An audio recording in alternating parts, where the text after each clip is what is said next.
After the Lakers lost last night, J.J. Redick crawled out their entire team on Rui. He wasn't doing his job. I took his ass out. He didn't say ass, I added the ass part. On Vando, it was a confluence of things he did wrong. Damn. So Shannon Sharpe just exposed what happens when NBA coaches abandon the unwritten rule of protecting players publicly. J.J. Redick's brutal post-game critique of Lakers role players reveals deeper roster problems that go way beyond one bad night. This breakdown shows why championship teams need depth, not just star power. Oh, Ayton, he can't catch the ball. Redick also said, also got on the sideline with Vando. Redick called timeout just 16 seconds into the second quarter to sub Vando out for the game, telling Dalton Connect to check in his place. Vando walked over and let him hear it. Joe, are the cracks starting to show? This is coaching malpractice 101. NBA coaches have an unwritten code. You critique privately, protect publicly. Phil Jackson never threw Kwame Brown under the bus like this. When Pop criticized players, it was calculated. Redick's public evisceration destroys confidence and creates locker room poison. Damn, Ocho, what y'all want us to do? What y'all want me to do? And that's what Vando said. So hold on. No Bron, no AR, no Luka. And then you hadn't played Dalton Connect since Hammer was a hatchet. And now all of a sudden, you go 16 seconds? I just got in. Shannon's absolutely right here. You don't bench a guy 16 seconds in after he hasn't played meaningful minutes, especially with your stars out. That's coaching panic, not strategy. Vanderbilt's frustration is completely justified. You're setting players up to fail, then blaming them for failing. And now they came back and got him by 37. Go ahead, Ocho. I say, Coach got to know, man. He got to know. Understand? Oh, know your personnel, Joe. But know your personnel. You too honest. He can't be that honest because he ain't lie. DeAndre Ayton got the worst hands I've ever seen. This is the coaching paradox Shannon nails perfectly. Yes, Ayton's hands are terrible. Everyone can see it. But publicly destroying your own players makes them worse, not better. Great coaches find ways to build confidence while demanding improvement. Redick's doing neither effectively here. But that just goes to show you. Look how those guys look. Look how those guys look. OKC looked when Shea and Jalen Williams weren't playing. Look how they look. Now look how Lakers players look when they big guns don't play. Look at other teams when their big guns don't play, how they look.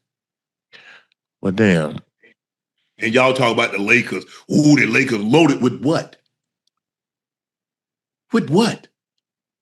With what? Shannon's exposing the Lakers' fundamental problem. No real depth. Oklahoma City's bench players could start on other teams. The Lakers have guys who wouldn't crack most rotations. When LeBron and AD sit, you see what this roster actually is, a collection of minimum contracts and aging veterans. How many quality minutes are those guys getting up there on other contending teams? None. I mean, for the Lakers, you just got too many key guys out. I mean, look, Marcus Smart out with Luka, Bron, and I mean, then what you expect? It's I just expect, Joe, if I throw you the ball, you to catch it. That's all I want you to do.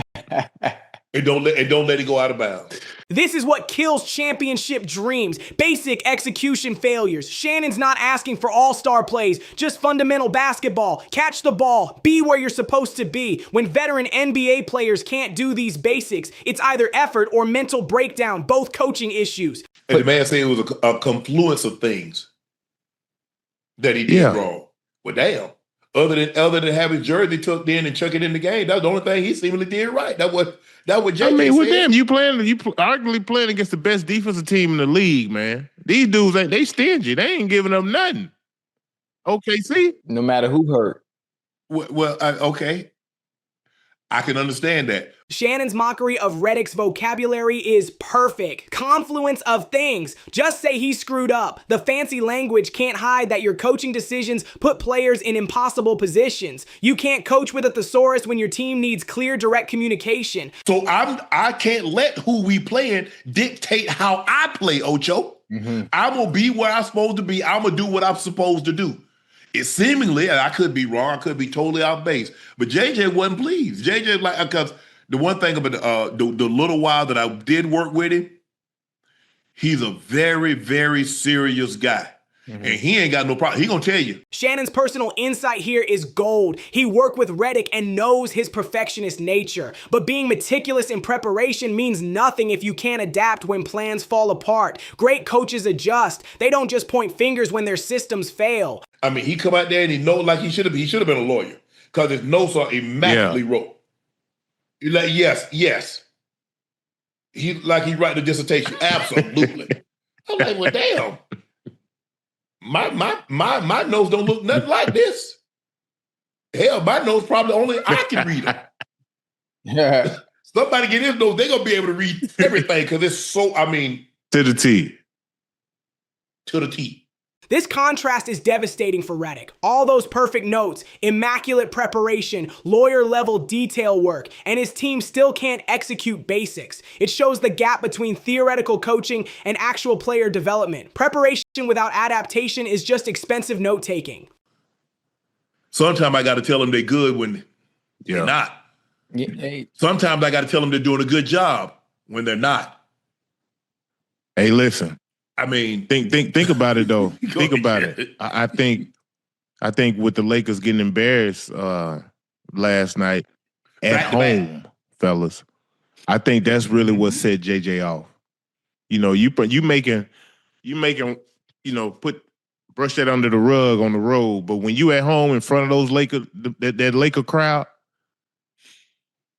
he had to say you something. got to. Regardless of who, just play hard.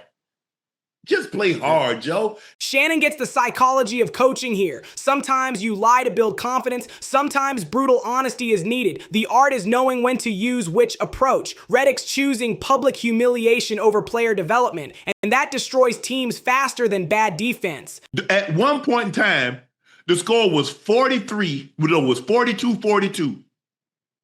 I look back up, the score is 63-47. That sounds about right.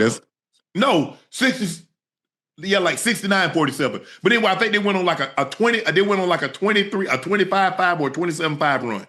That collapse Shannon describes is exactly what happens when teams lose mental toughness. A 20-plus point run doesn't happen because of talent. It's pure mental breakdown. When players stop believing in themselves and their coach, leads evaporate in minutes, not quarters. Joe, can I just get you to play hard? Can I get you to be where you're supposed to be? If I throw you the ball, catch it. Oh, even if you miss the shot. But Joe, if I throw you the ball and it goes out of bounds, what I'm supposed to do? If you're not where you're supposed to be on defense, if we calling for a pick at the top, bro? Why I gotta go set the pick? Why I gotta keep doing that? Because why I gotta keep saying get over? Them lights bright over there in LA, Joe. And all the jokers that's been playing, they've been in the NBA a while. Shannon's hitting the core issue. These aren't rookies learning the game. Rui's a veteran who's been in playoffs, clutch moments, pressure situations. When experienced players fail at fundamentals, it's not skill degradation, it's confidence destruction or effort problems. Rui has been in those situations. Rui was on the team that went to the Western Conference Finals against Denver. Rui was in the situation when they were on the road, and he hit big shot after big shot. Joe, you remember he's hitting big shot after big shot against Memphis. He and AR damn near single-handedly won them that game. Because LeBron's like, nope, he kept beating them. Kept beating them. And then LeBron got him back when they got back to LA. LeBron said, y'all done. Y'all done. Yeah. Bro. It's over. It's over for y'all. And he had that monster game, the last game. This is Shannon's strongest point. Rui hit massive shots in the Western Conference Finals run. Clutch performances against Memphis. Same player, different environment. When good players suddenly look terrible, examine the system and coaching, not just individual performance. From a number one overall draft pick that's 7 foot tall, that's in a contract year, I'm expecting too much. Yeah, because the guys who he typically play off of, hell, they ain't out here tonight. I ain't like Aiden can get the rebound and bring it up like a point. He got the, you know what I mean? Like, but I gave him the ball, Joe. He gave it back to him. That's what I'm saying. I'm saying he been playing like this, is what I'm saying. I'm saying, but the fact that you've had AR, Luka, and Braun out there, hell, that shit go by the wayside. But now that they ain't out there, now it's very glaring because is magnified.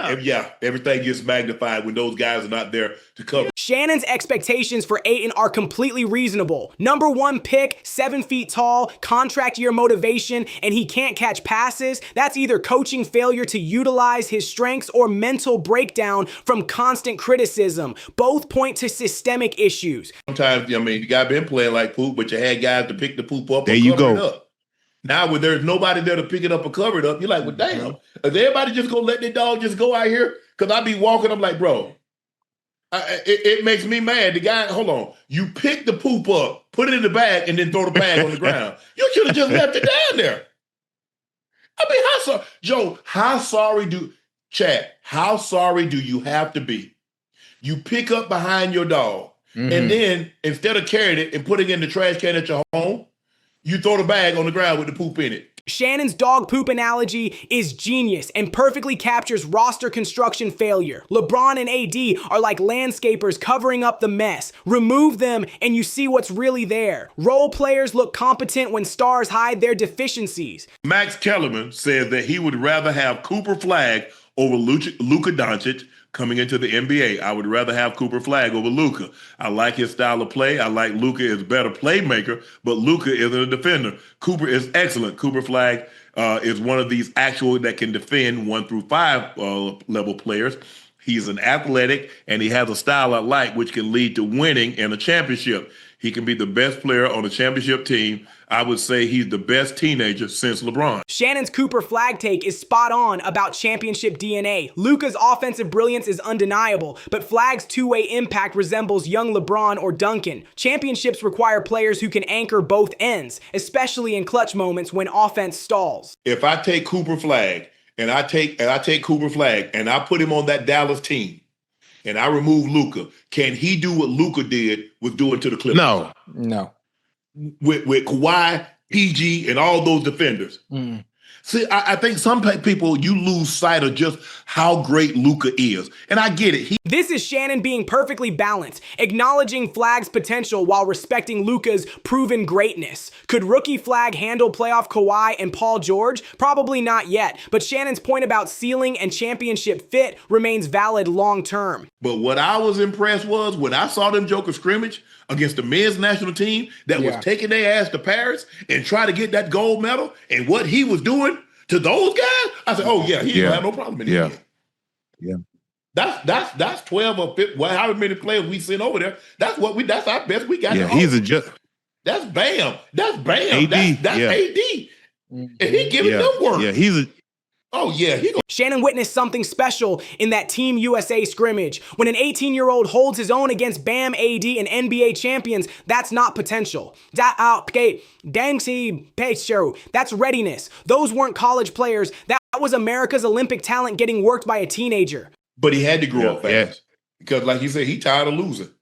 Man, I ain't losing in high school. I ain't losing but a handful of games in college, and here we are. I done lost more games in a damn week than I lost my whole college career. Man, losing suck, man. Hey, the NBA different, bro.